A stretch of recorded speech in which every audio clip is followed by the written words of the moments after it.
Et je laisse tout de suite la parole à Léa Balage El-Mariki. Je vous remercie. Je suppose que vous avez pu lire la première mouture du vœu et la deuxième qui vient d'être transmise. Merci au service d'avoir pu le faire aussi rapidement. Concernant les dark stores, mais aussi les dark kitchens, il y en a de plus en plus qui ont ouvert comme des bulles pendant le confinement et de levée de fonds dans un marché qui semblait être acquis, c'est celui de Paris.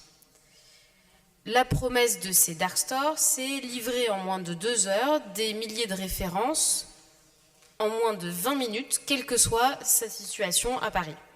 Et les conséquences, elles sont désastreuses. Les entrepôts dans nos quartiers qui remplacent les commerces de proximité, un gaspillage alimentaire qui s'accentue parce que les commandes sont automatisées et que les stocks ne sont pas pris en compte, et surtout un scandale social. Alors, je vais vous demander simplement d'écouter un chiffre parce qu'il est hallucinant. En un an, il y a eu 1600 arrêts de travail pour une seule entreprise. Une entreprise qui compte moins de 140 salariés. 1600 arrêts de travail. C'est ça les conditions de travail dans ces dark stores. Des heures supplémentaires qui ne sont pas rémunérées. Et donc là, pour une entreprise, la fermeture et donc 139 emplois qui sont supprimés sans reconnaissance d'un plan social. En fait, ce système de quick commerce, c'est à l'opposé de ce que les écologistes portent. Une maltraitance sociale, un impact écologique très fort, mais aussi des bulles financières qui spéculent sur des besoins appuyés à chaque fois par des campagnes de publicité à fond les ballons sur tous les écrans publicitaires, lumineux, papier, etc. Alors ce qu'on va demander avec ce vœu, c'est quelque chose d'assez simple.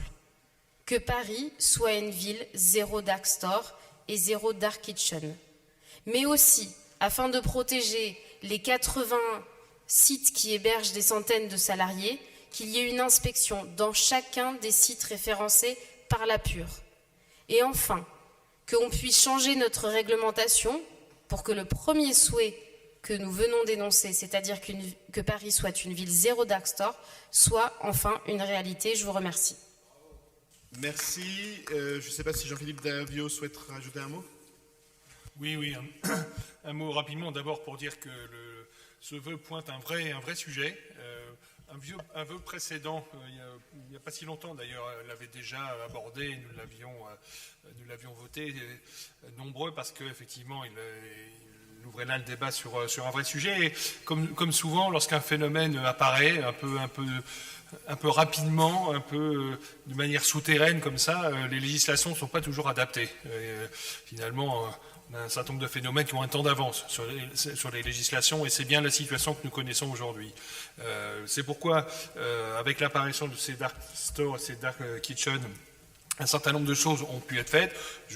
D'abord, je dois dire que la mairie de Paris, par ses deux adjoints, Olivia Polski et Emmanuel Grégoire, ont sollicité ces différentes entreprises pour leur rappeler à leur devoir, que ce soit en termes de respect des normes sociales, mais de respect aussi du code de l'urbanisme, enfin voilà un peu les différents domaines dans lesquels des désordres pouvaient être constatés. Donc cela a été fait. Il y a aussi une attention toute particulière de la direction de l'urbanisme sur des locaux utilisés, parce qu'une des particularités dans ce domaine-là est que ces activités peuvent prospérer par le biais d'entrepôts, puisqu'évidemment les marchandises qui vont être livrées doivent bien être entreposées. Or, nous avons un levier qui est que les possibilités d'installer des entrepôts sont assez limitées, et en tout état de cause, remplacer un commerce existant par un entrepôt est absolument interdit.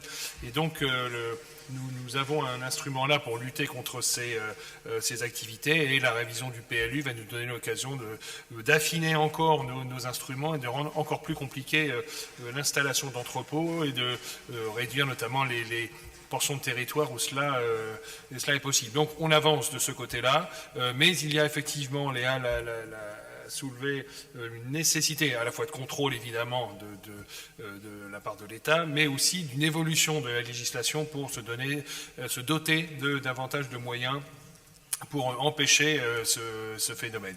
Donc je vous appelle évidemment à voter ce vœu. Merci beaucoup. S'il n'y a pas d'autres demandes d'intervention, je le mets...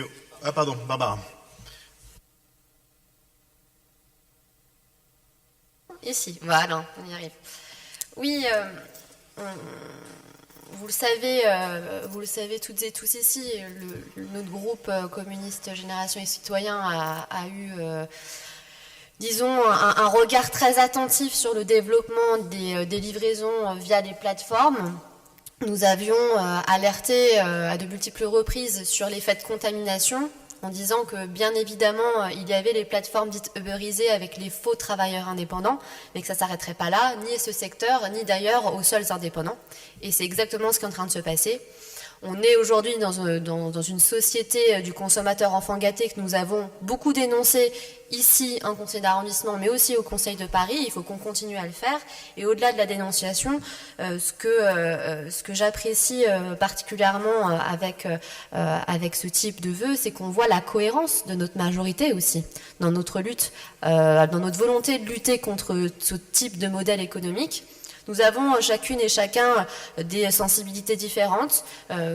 Jean-Philippe Davio a rappelé effectivement le travail, notamment du cabinet d'Emmanuel Grégoire sur les questions PLU, commerce, etc., qui est vraiment tout à fait remarquable. On sait aussi que sur les questions d'environnement, les alertes, notamment le fait de pouvoir saisir la pure à l'initiative du groupe Europe Écologie Les Verts a été évidemment une excellente initiative. Et de notre côté, nous avons effectivement martelé régulièrement les conditions sociales catastrophiques et l'absence de respect du travail et des travailleurs de ces types de modèles. Donc j'aimerais en profiter de ce vœu pour dire qu'il faut qu'on continue sur cette convergence, sur ce travail d'équipe qu'on fait manifestement là sur cette question et qui donne des résultats et ouvrir en disant qu'évidemment condamner ces modèles et lutter contre ces modèles c'est une chose, mais la meilleure façon de lutter c'est de proposer des alternatives.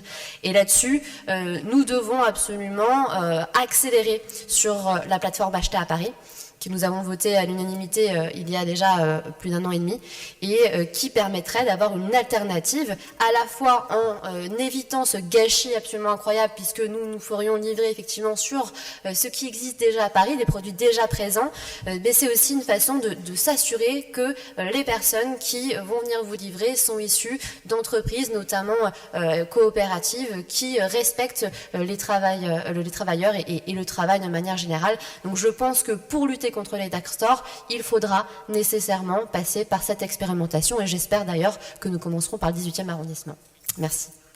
Merci beaucoup. S'il n'y a pas de demande de prise de parole, je vais mettre aux voix ce vœu, donc sous la version amendée, qui est pour, qui est contre, qui s'abstient. Il est adopté. Je vous en remercie.